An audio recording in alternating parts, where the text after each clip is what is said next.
आज मी तुम्हाला माझ्या रेंटेड हाऊसचं म्हणजे रेंटेड जो फ्लॅट आहे 2 BHK फर्निश्ड त्याचा टूअर देणार आहे. तर वेलकम टू आवर होम. तर डोअर ओपन केल्या इथे मी पुढं ठेवलेलं आहे फ्रीज, कारण किचनमध्ये ना फ्रीजची जागा तर ऑलरेडी दिलेली आहे, पण तिथे मी दुसरं स्टोरेज ठेवलं आहे ना म्हणून. हा आहे लिव्हिंग रूम आणि सायंकाळची टाईम झालेली, लगभग 6 वाजलेले.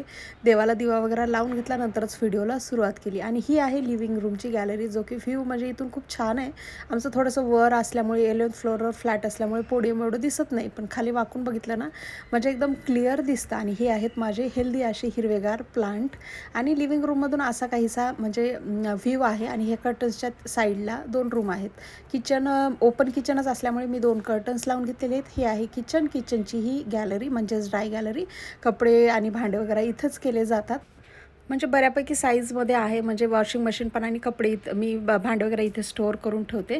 आणि पडद्याच्या लगेच कर्टन काढल्यानंतर इथे आहेत ह्या 2 रूमा. छोटीवाली रूम म्हणजे ऑफिस रूम म्हणू शकता. तिथेच मी पूजेचं मंदिर पण ठेवलेलं आहे. हे सोफ्याची चेअर आहे, जी म्हणजे हॉलमध्ये येत नव्हती, म्हणून इथे दुसऱ्या रूममध्ये आम्हाला शिफ्ट करावी लागली. आणि या पडद्याच्या मागे आहे विंडो, पण मी त्याला लॉंग कर्टन्सच लावलेले आहेत, कारण रूमचा लुक म्हणजे रूम थोडीशी मोठी वाटते लॉंग कर्टन्स लावल्यानंतर.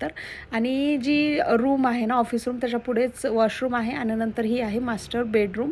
एवढा पण मोठा साईज नाही आहे आणि जास्त लहान पण नाही आहे, बरा मीडियम साईजमध्ये आहे. आणि ही आहे रूमची गॅलरी. तर भेटते नवीन शॉर्टमध्ये, तोपर्यंत बाय.